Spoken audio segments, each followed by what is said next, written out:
Buonasera a tutti, sono Davide Chiaramonti, sono vice rettore all'internazionalizzazione con il collega il professor Bonino e la professoressa Verda. Diamo inizio ad un ciclo di incontri che per noi è particolarmente importante. Top Experience, it has a subtitle which is Globetrotters Share Their Ways to Success. So this cycle of seminars and meeting aims at bringing to the attention of experience which are global by nature, which are showing success cases, experiences, relations, links between our world and the international community. We all live in a very global in a very global moment, I would say, as particularly as regards climate, ecological transition, energy transition, bio-based products, new buildings, new methods for construction, infrastructure.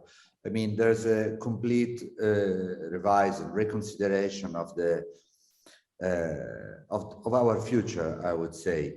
Therefore, this cycle of meetings is actually focusing on that element. The first of which is by Professor Massimo Bagnasco. I will not introduce him, as this will be in a moment. Then my colleague Professor Bonino. Just let me introduce you that we are planning several other regular meetings of such kind, trying to address the most hot issues in this moment for the international community and also for our enterprises, academia and research. So we of course are very glad having Professor Bagnasco here with us. It's a great honor, a great pleasure, and I'm absolutely sure that will be very interesting speech and talk for our community. So I don't want to waste more of your time. I leave to Michele to introduce Professor Bagnasco and to leave him the floor for, I'm sure, a very interesting presentation. Thanks, and look forward meeting you in the next seminars. Thank you. Thank you very much, David, for the introduction. I'm Michele Bonino, Rector's Delegate for China and Asian countries. I'm very happy to moderate the first of these top experiences international encounters. And I think that Massimo Bagnasco as the first guest is very appropriate to this cycle. I remember when I started to work in China, Massimo was already there. As we will see, is in China from almost 20 years. Now he's connected from Changsha in southern China. And I remember when I met the first time, I was quite interested by a kind of double identity. On one side, interest for design practice, but also on management. On one side, attitude to creativity, but also to entrepreneurship. And this double identity is not that usual among us, the architects. So I think this is a very interesting point for the discussion we will have today within Top Experiences that I remind all of you is an initiative that started back in 2013, but now brings a kind of international flavor when we all are encouraged to have mobility, to have international relations again after this long pandemic. So 3 points to introduce Massimo before his speech. First, as an architect, is the managing partner and the chief architect of Progetto CMR, that is a big company headquartered in Milan, ranked among the top 100 architecture firms worldwide, and also best design firm in China in 2018. He was in charge to set up, as I guess you will tell us, to set up the Chinese branch of Progetto CMR in Beijing and Tianjin. Second point, Massimo also serves as a vice president of the European Union Chamber of Commerce in China.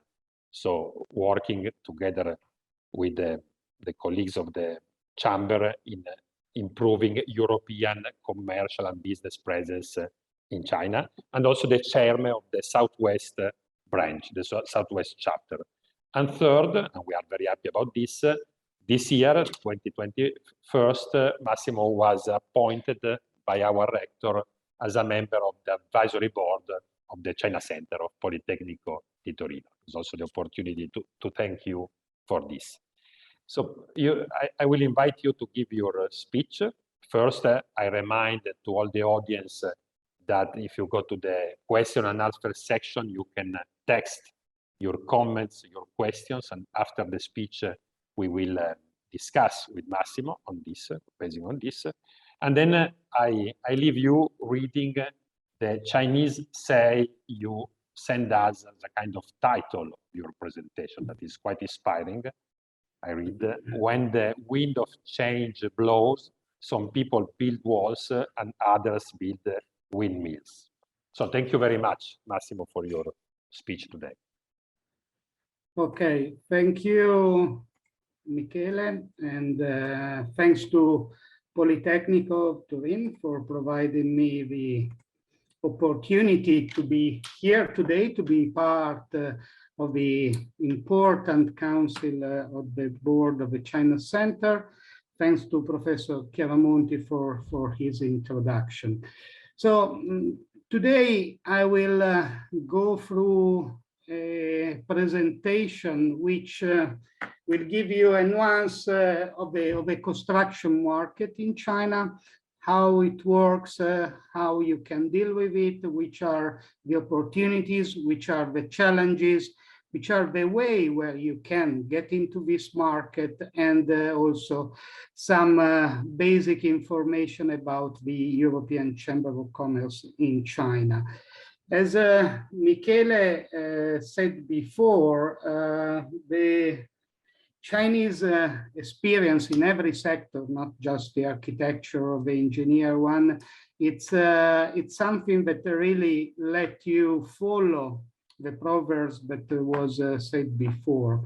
And it's something continuous changing where you are really forced in some way to keep on being innovative, keep on being active, keep on changing also your business model and the way you work. There is something that doesn't change in China, and this is the solidity of the system where we work in. So who leads the business in China? The business in China is led by the government, unless we have experience in the West where it's more the economic system which lead the economy. But here the business anyway, it's related to the policy of the government. And in terms of policy, we have the so-called 5 years plan, which are plans that are released every 5 years with a very clear guideline, a roadmap for the development. In this sector, it's important to mention the so-called main cluster of development that we have in China nowadays. There are 4. One is for the area around Beijing, Tianjin, and Hebei province, the so-called Jinjiji, with the Shuang new city that will be the new model of city development in China for high density areas. Then we have the Yangtze River Delta, which include the Shanghai, Jiangsu province, Zhejiang province. Then we have the so-called the Great Bay Area, which include the part of the before called the Pearl River Delta, so Guangzhou, Shenzhen, but also Hong Kong and Macau and the surrounding part. And last but not least, we have the so-called the Chengdu-Chongqing Economic Corridor, is the youngest among this national development cluster, but it's also very important because it's in some way the hub which connect the East Coast area of China, the most developed one, with the West part of the world, so with Europe, and it's a fact that all the main railway connection to Europe are starting from Xi'an, from Chengdu, and from Chongqing.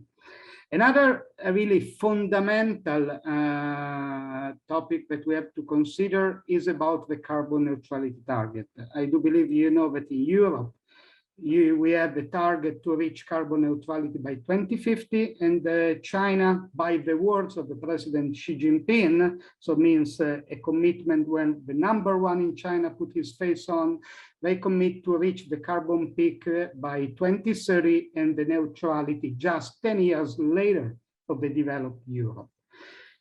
Dual circulation is the, let's say, new policy which focus mainly on being able to produce and consume locally and to upgrade the local industry to reach a level of competitive capacity with the Western industry in every sector, especially in the high technology and new material one.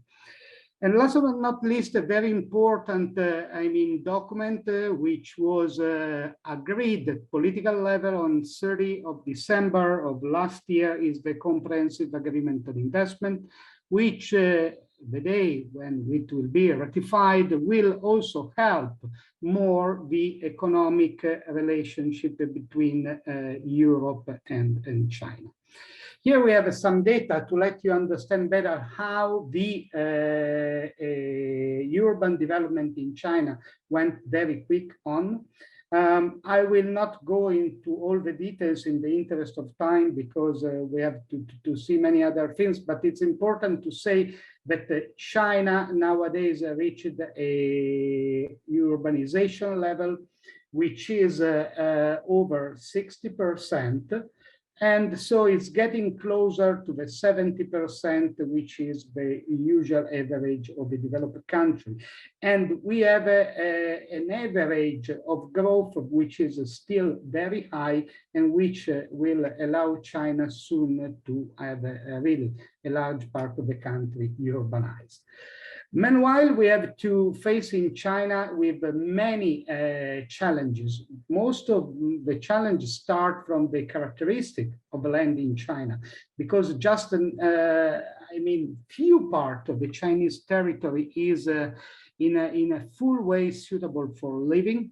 So the land, it's really one of the natural resources or the natural resources which has more value in China.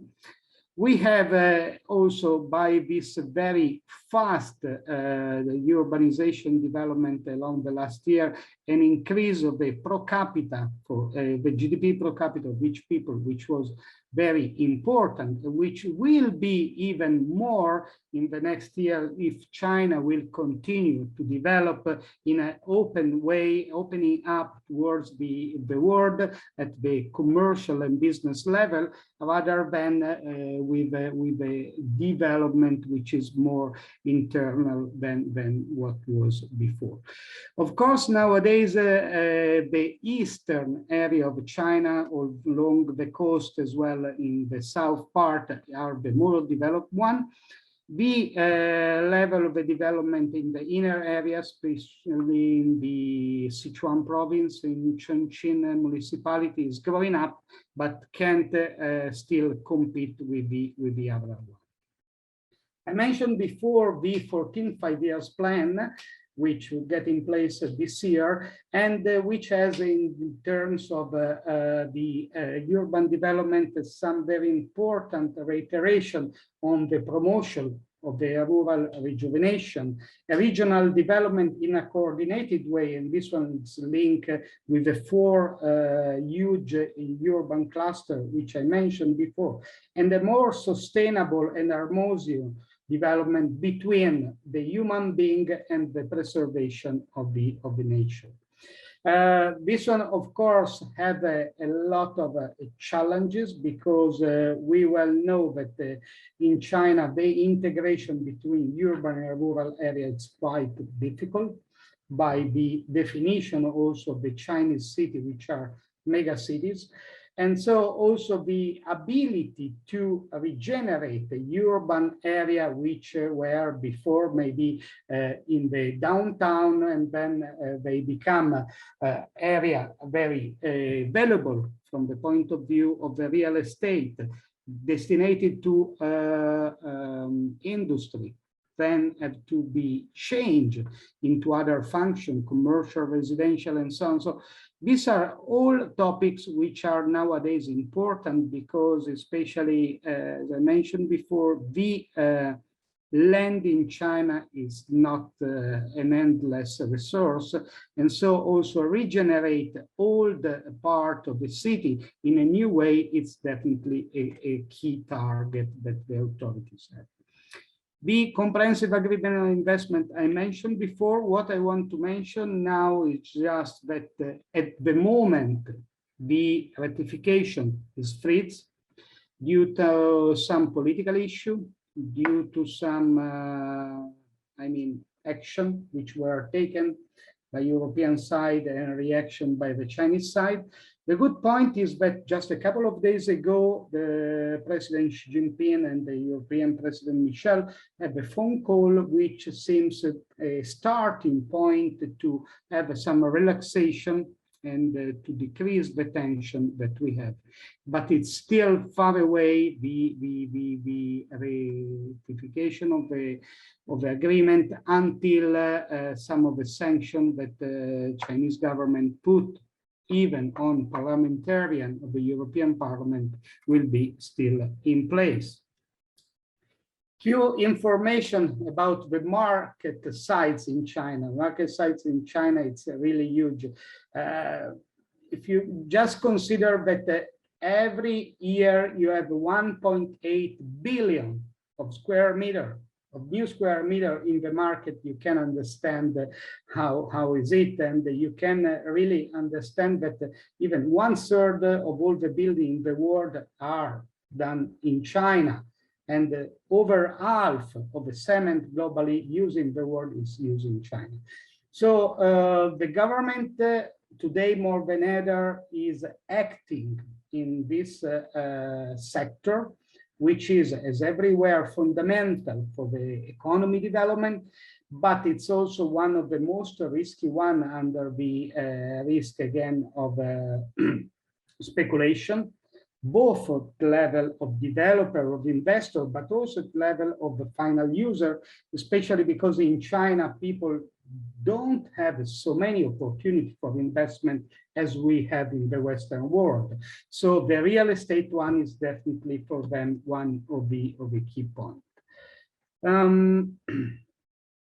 Going on, the geographical distribution, we said before that definitely the Western part is a part that is not developed as the other, but it's growing up quickly, and is also reaching in some way a level of quality similar, not equal of the other. But we have in some cities, especially like Chengdu, Chongqing, Nanjing, very interesting development, and so they could be also in some way important destination for future development and the future opportunities. As I said, the real estate, as every sector in China, is under a strong control from the central government in terms of policies, in terms also of measures which are taken to avoid the speculation. And this one is also related to especially the luxury property, because again, as general political, mission for the next years is the improvement of the quality of the level of life for the low-income people, and so also as a kind of a propaganda, the activity are more complicated for the project for luxury property. This chart is quite complicated, but can let you understand in some way the really close interconnection of several items to catch up with the three key issue and topic that we have nowadays in China, which are the labor efficiency, which is not so high as we have somewhere else, the energy efficiency in building, same, still at a level which should be improved, and the quality also of the design and the implementation of this one.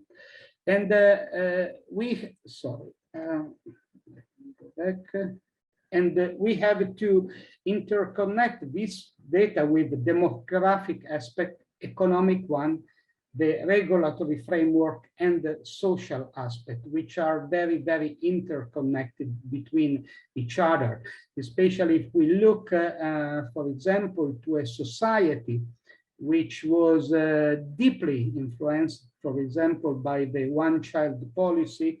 Till a few years ago, there was a policy which obliged you in China, most of people, there were some exceptions, to have just one child. And this one helped a lot China in the speed of its economic development. But nowadays, after around 40 years of that policy, the government relaxed it, and nowadays it's even possible to have 3 children in China, but family don't want to have because they feel it's too costly, and they can't afford to provide the best education, welfare care system, and best future for so many children. So the society in China is getting old, and this one has a huge impact because also it means that the quality of the individual worker nowadays should grow up. Nowadays, one people in a family should in some way work to cover the cost and also the social benefit cost of 4 people, and this is really impacting. One figure, just to give you an understanding of how is the Chinese market comparing with the Italian one. In Italy, we have 1 architect every 414 inhabitants. In China, we have 1 architect every 40,000 inhabitants. So maybe at home we are too many, maybe in China there are few, but this is very important to understand how we could contribute and what are the opportunities. A key point to be understood is that China can't be an opportunity where you jump in and you have a very, very fast and successful return. Yeah, you can catch an opportunity and be successful, but if you want to be successful in the market, you have to locate in such market. You have to invest time, money, efforts to learn, to be well known in the market, and then you can develop. Also, I mean, there are issues related, of course, to the intellectual property, related to the brand awareness, because nowadays, again, here, we don't have only all the main worldwide design engineering company, they are all here, but we have also very competitive local design institutes, which are improving in their skill, in their experience day by day, also because they hire foreign architects and so on. The energy efficiency, which I mentioned before, is one of the key issues in China. A lot of improvement were done, but there is still a lot of opportunities, because the quality, not only of the new building, but also the retrofitting, the renovation of the old building, it's really something which could bring great opportunities.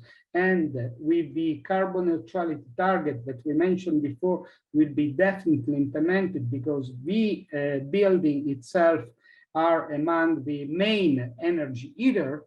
And so action in this regard are necessary in order to reach such target. Design and quality, it's really a challenge. Also because I remember a few years ago talking with one of the most successful as well straightforward real estate developer, private real estate developer. He told me, look, you continue to talk about quality, your quality, but you have to understand what is the quality benchmark that the market can accept. You can't sell a Ferrari to everyone, because maybe they don't have enough money, or because maybe they even don't understand the value of this one. because they are in a process, in a learning process. So luckily, this learning process is very fast in China. More and more people are getting aware and paying the right attention to what we buy in terms of products, but also in terms of service. And this is very promising for the opportunity that we may have. If we talk about the challenge, I would like to quote a book by Maria Weber, a former also director of the Italian Institute of Culture in China. And in 2005, she wrote a book, title was China is Not for Everyone. And 10 years later, two very good friends as well, expert about China, Cristina Barbatelli and Renzo Cavalieri, wrote a book where they said again, China is not yet for everyone. What does it mean? It means that in some cases, the market by his characteristic, his way to operate is not adapted for companies which may have a problem in adapting themselves to the market, in the timing that they want to get a return, in finding partner, or in the business model that they want to apply. China definitely is a place where you have to be flexible. You have to adapt to the market. This one doesn't mean you have to lose your soul, your principle, and your way to work, but you can operate here exactly in the same way that you do in Italy or somewhere else in the Western world. Same also about, for example, the marketing tools, the way you sell, you promote your product and your service. So this is very important because it's a matter of money, it's a matter of timing that you waste if you are stick on your position. And so you should also, in this way, find the right local partner in some cases to be able to be successful. And first, you should really make a deep assessment about yourself. Do, as I wrote, your homework, which could be done alone or with support of some consultant to understand deeper who is China. So what's the reality of China, of the market, of the sector? What's who you are, and so what's the added value that you can bring to the market? And again, sometimes you can have some good surprise, but sometimes you can realize that if you study the market, that what you can offer is already there, and it's provided by local companies. Sometimes it's provided even in a better way with faster go-to-market solution. And in this way, so you will be able to understand if you are relevant or not for the market, what could be also your windows to develop in the market in short, medium, or longer term, and then what you want to provide to the market. Other challenges and other questions that you should ask to yourself are about the price. So price of your service. How can you position yourself in the market? By the price, by the customer. How can you work maybe with local partners? I mean, being alone can be an advantage, but if you are alone, you have to learn everything alone. But with a local partner, you should find the ideal partner. So which one could be your ideal partner? And should you work just with people on site, or could you work with some organization that represent you? How can you protect your IP, your design rights in this market? And how you could grow up in the market? What could be the expansion, plan of your company? And last but not least, also consider a plan B, because if things goes wrong, you should have a plan B, or in some cases also a reasonable a way out to the market. I said before, you should be aware that all the big players are here. You should be aware that dealing as a competitor with local state-owned enterprise is really challenging. Even for Chinese private companies, challenging, because they are part of a system which in some ways support itself from every point of view, allocation of work, financial point of view. And so for you as a private entity, as an individual professional, it's really impossible in some way to compete. And then again, you should find your own allocation and position. Nevertheless, the market, especially in the residential one, it's already in some way mature, and in some way we have already enough property. But we have to work again, not on the quantity, but on the quality of those vectors. So in which way you may be able to enter in this market? With a WOFI, which means wholly owned foreign enterprise, which is locally based, or localized partnership with some design institute, or remotely work with some partnership in a design institute in China, but you stay back in Italy, or you have in China just an agent to find job opportunity for you to support. And last but not least, could be also by the meaning of some design tender. But again, the matter is the large international tender, which are well organized, in some way also well paid, are just an opportunity for the elite club. Elite club means the largest and most important and famous companies. The lower level tender are really a jungle where you have issue about timing, about the condition, about getting paid, even about some cases the relationship with the local partner, because in some cases maybe the local partner is the only entity registered in the contract, why you are not the same. Okay. In one way, again, could be as a WOFI, and this is the Progetto CMR case, the company which I registered here. We arrived for the first time at the end of 2002. In 2005, we registered our company after a few years of operation with the people coming back and forward with an office. Then we decide to have an official company registered here. We focus on the local market, so 95% of the clients are local. This one requested a lot of effort, a lot of energy, a lot of also of bad experience, a lot of lesson learned, but at the end of the day, it paid out because nowadays we are well known in the market, we are respected. People knows us, and people knows that we can provide a service which is in some way different from other entities. Anyway, we are reasonably competitive from the price point of view, and we also reached the opportunity to be among the top 100 companies in the world, also thanks to our experience in China. This experience allows us also to be more competitive in the European market. We gain a lot of experience that I can cover, but also many people, many colleagues came to China and then they went back to Italy to work in our headquarters again with really a huge experience gain.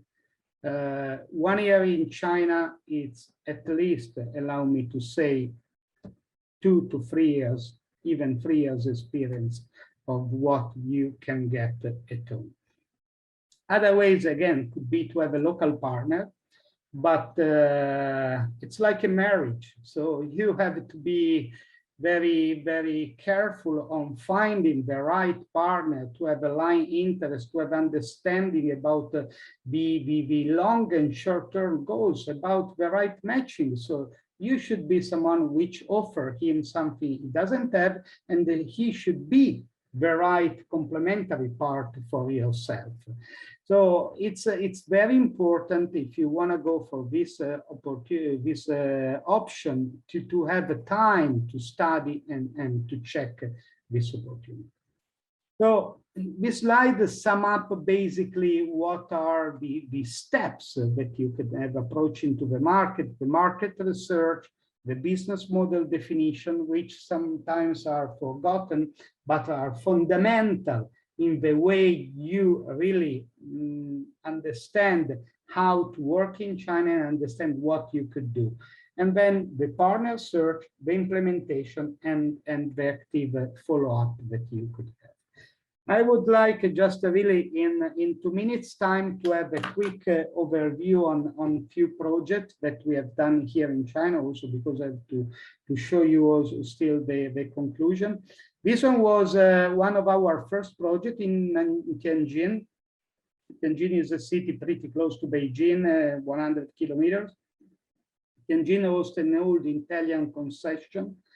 And this one was a building, the only, let's say, contemporary style building that that was present in this area, and was a kind of challenge because, you know, at that time, the mayor of Tianjin was the former governor of the Bank of China, who had some trip to Italy.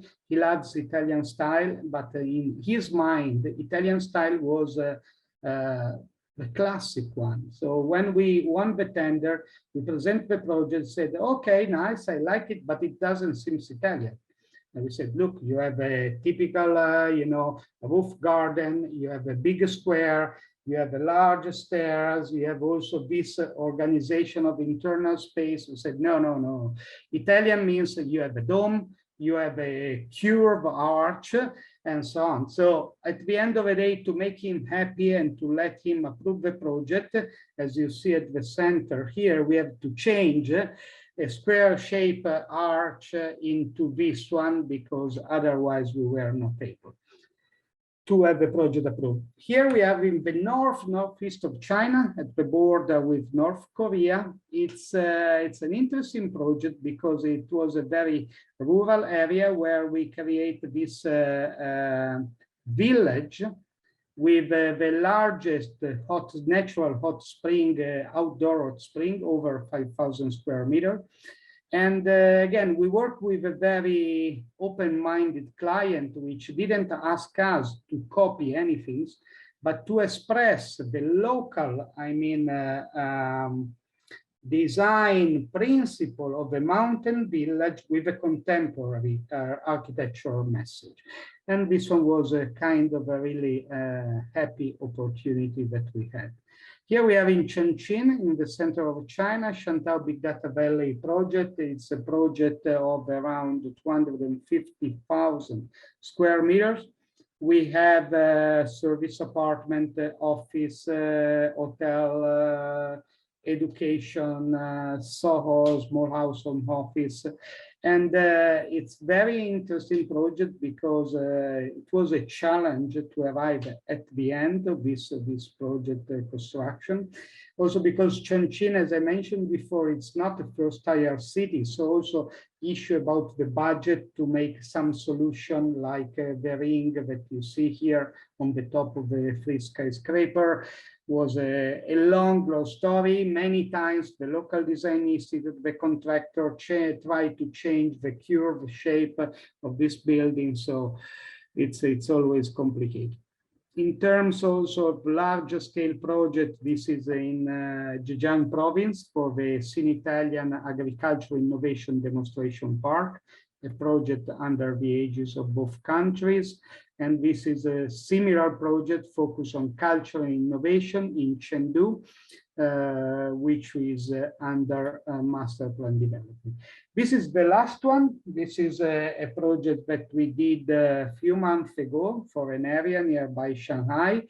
And this one is very interesting because it is the first area around the 5 square kilometers that we design as totally carbon neutral by the implementation of a sustainable and renewable energy, by also the application of some system which can reduce the emission, and also especially when we talk about waste treatment.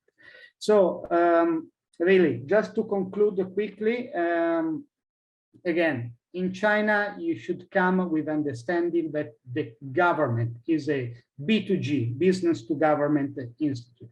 Then you should be ready to find your winning point and to be able to promote it in the right way, taking in consideration again that here things happen and change very, very quickly. So you should always keep on being innovative, keep on being, active to think about what you could do.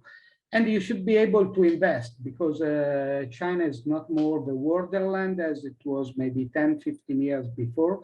Competition, it's more and more, and so you should really find the right market positioning for yourself. But again, is the last sentence, we are among the best. I don't say the best one in the world. I want to be a little bit wise and not too arrogant. And so we have especially ability to coordinate teams and to be open-minded when we face a project and when we approach a new design challenge. So this is my presentation. I wish to have a chance in the future to see some of you in China, and I am here waiting for all your questions if you have. Thank you. Thank you very much, Massimo, for this overview, kind of a handbook about how to start cooperation and business in China. Very, very interesting for us, for the architects, but also in general for engineers and all the people part of the Polito community.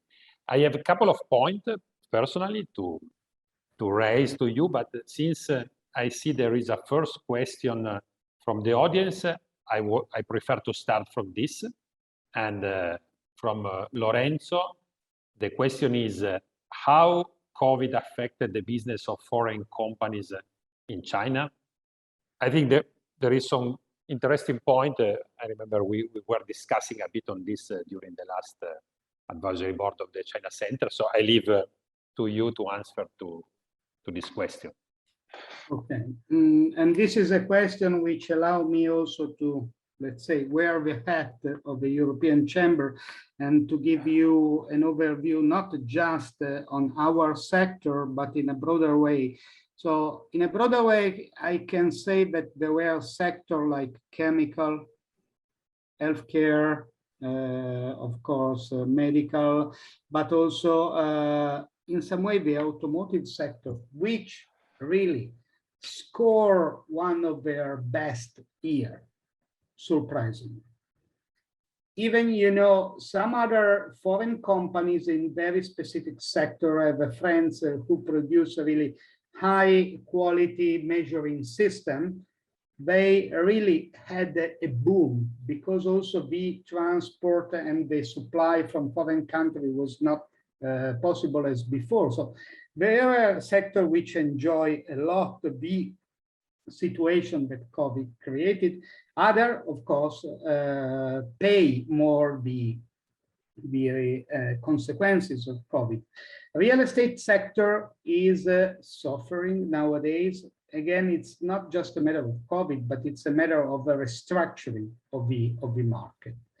Then the foreign companies especially paid a lot the consequences of the problem of traveling. Some companies lost staff. I lost some people which went back to Italy and then they were not able to come back, or they were not more willing to come back, and so have to work a lot on this issue. And my company is anyway a small medium enterprise. But this one was the issue also of large company. Some company has a key person blocking Europe for months, and they could not in some way survive to this one because they were maybe one-man company, and so they have no other chance. So this is to say that the COVID affected in some cases, especially for multinational, in a positive way. For small medium enterprise was a really tougher and more complicated and deadly in some cases. Thank you very much.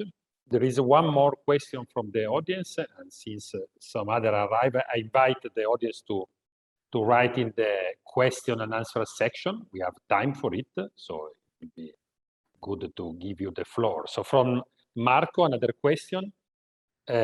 And I invite you to answer maybe also from a personal way. So if you want to add some personal experience, since you are in China from almost 20 years. The question is, how was the perception of foreign professional and firms change among the Chinese institutions in the last 20 years. So I think there was a big change in the relation with the foreign company and the foreign people in general. So if you can tell something to us basing on your experience. Yeah, it changed a lot at every level, not just at the institutional level, because, well, I mean, years ago, again, and not only in this sector, we were seen as someone coming from another world, and maybe even some people got more rewards that they deserve to get, it's fair to say. In this year, also due to some very strict market regulation in terms of market access, in terms of licensing, for example, for design firm, you basically concretely can't get a full qualification in China to provide a service on the design from zero, from the concept to the construction drawings, because there are regulations very complicated, which implicate that you always work together with a local design firm, which will implement the schematic and definitely the construction drawing design. This one was a great training from them, a know-how transferred. So a lot of them later on, with the huge also resources that they can count on, became very competitive. And now they are competitive not only in China, but also in third market, especially if we look at the country maybe of Southeast Asia, of Africa, for infrastructure projects, and so on, where you have a Chinese company which really lead projects also, again, because they are not one single entity, but they are part of a system where you have the financial, the service provider, and especially the construction company under one flag and one team in some way. So it changed a lot. And then this one reflecting what I said before, today more than ever, you have to understand what you can provide to this market, which can be different from what people and the clients can find already, and why it's different and why they should pay you more than others, without pretending to say, because I do it better, because you have to understand that your counterpart should be able to realize that you do it better, and they should be interested to have something better. Thank you. So now a question from my side. I was very interesting when you said that your branch in China allowed you to be more competitive also in the European market. This is interesting since it will be also the topic, one of the key points of the next lecture of Top Experience, this international series. This allowed me also to announce that on the 4th of November, the Cristiano Venturini, the CEO of the EUCCC lighting, a company of lighting leader worldwide, together with Francesca Spigarelli, professor of economics at the University of Macerata, they will discuss about the international strategy of EUCCC. And discussing with them this topic of being in China, allowing to create more competitiveness also in other parts of the world will be a key point. So can you elaborate a bit more in your case? Sure. So what happened from this point of view? Well, there are several, how to say, best practices and experience that you get back.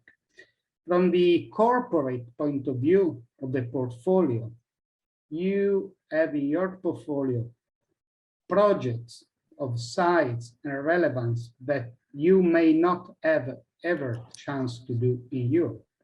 And you did it here, and you have a staff which was engaged in such project, which get the experience to do such project with the speed that you have in China, with the pressure, with the competition that you have here. And this one, again, it's something as a really added value at corporate level, but also from the human resource, from the individual point of view, because really it gives you an ability to be quick in action and reaction, in decision, in being able to do something which otherwise it's not possible. I'll make you a clear example. Just today, I finished a call with a friend as well, a client, for a project in Hainan. We are talking about a project of 400,000 square meter land and almost 300,000 of built area.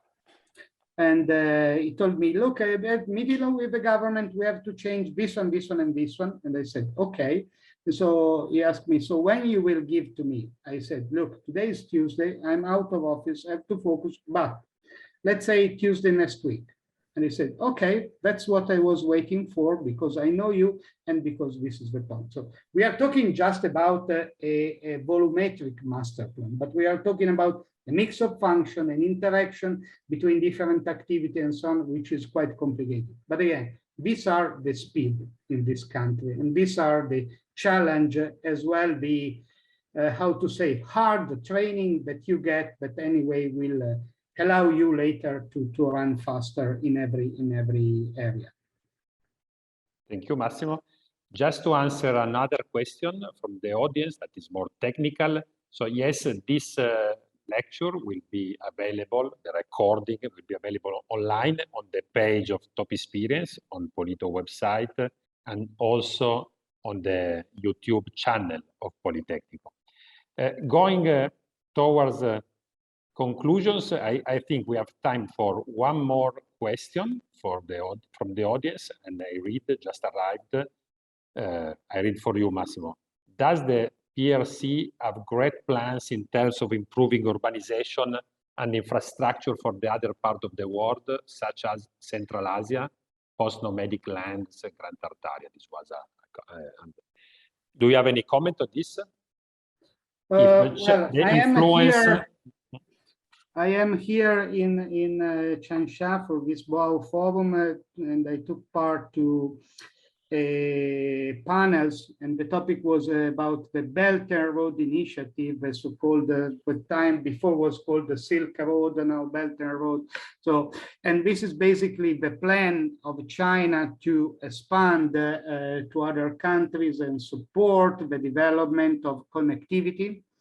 Connectivity as well, in some way promote his relevance in other country, promote also, someone said, sell out some of the overcapacity that they had in the past about some materials, some workforce, and so on. So definitely, yes, there was in the panel with me the Pakistan ambassador, there was connected the vice premier of Kazakhstan, and so the, let's say, eastern part of Europe is definitely one of the closer one.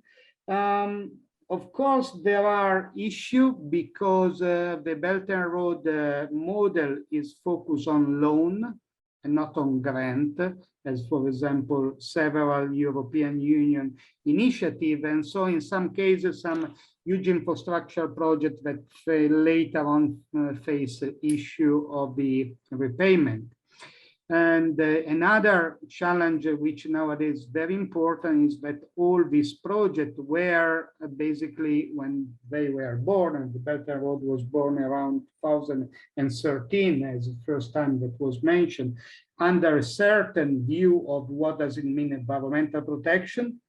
Now, after the Paris Agreement and the commitment for carbon neutrality, everything should be revised.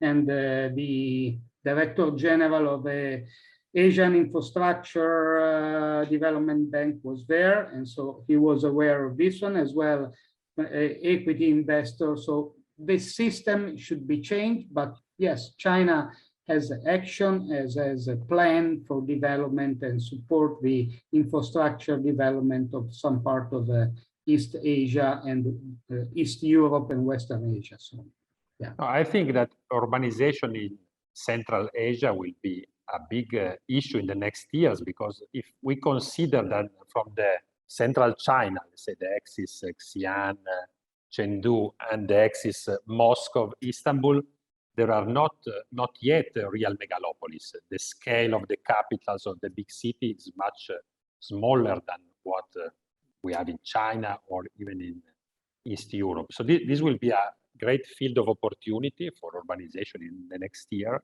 And I was in Tashkent 2 days ago because of the campus of Politecnico di Torino in Tashkent, and Chinese company were there building a lot of new infrastructure, a new skyscraper in the center of the city. So the story happened in China will some way be repeated in Central Asia with much more complexity, of course, because it's not really China. There will be a kind of negotiation with the local countries and local also institutions. So very interesting. Maybe we can discuss in a next event about this topic. And to conclude, maybe I ask you kind of a motivating message for our students. So when the pandemic will be over, if so, why you suggest to go to China for concluding studies or after graduation, or why not? You are free to motivate or not motivate the students towards China. No, my previous, remarks and warning were about an entrepreneur. So someone who want to start not just a professional activity, but set up companies and so on. So I said, be very clear for this one. But if you are a post-graduated professional, really come to China will allow you to directly face with the projects in terms of sites, which are unique, which happens. You will face also with some issue of your professional operation, which will anyway improve and which will give you more power inside, because you have to daily, face the challenge of convince clients, construction company, of why they should do something more difficult rather than easier way, something more expensive rather than in a cheaper way. So it's definitely an experience which give you great advantage. I told you, the people, the professional, the architect, the colleague which went back to Italy, really they bring back with them really a baggage of experience which is unique. And so I'm telling you that in a again better world as before without COVID issue, I really strongly recommend about an experience here locally, and I look forward to the opportunity and the pleasure to meet up with some of you. Thank you very much. Thank you to you. Thank you to Massimo Bagnasco for being with us today. Thank you also to the audience. And as I anticipated, I announced the next lecture of the series Top Experiences, Globetrotters Share Their Ways to Success. That will be 4th of November. You will find more detail on the website, with Cristiano Venturini, the CIO of EUCCC, together with Francesca Spigarelli, Professor of Economics at the University of Macerata, moderated by David Chiaramonti, our Vice Rector. Thank you very much again, and see you to the next of our Top Experiences. Thank you, Michele, and thanks to everyone, the colleague of Polito for the support. And thank you very much to the Culture and Communication area and to the International Affairs area for the organization of this cycle. Bye-bye.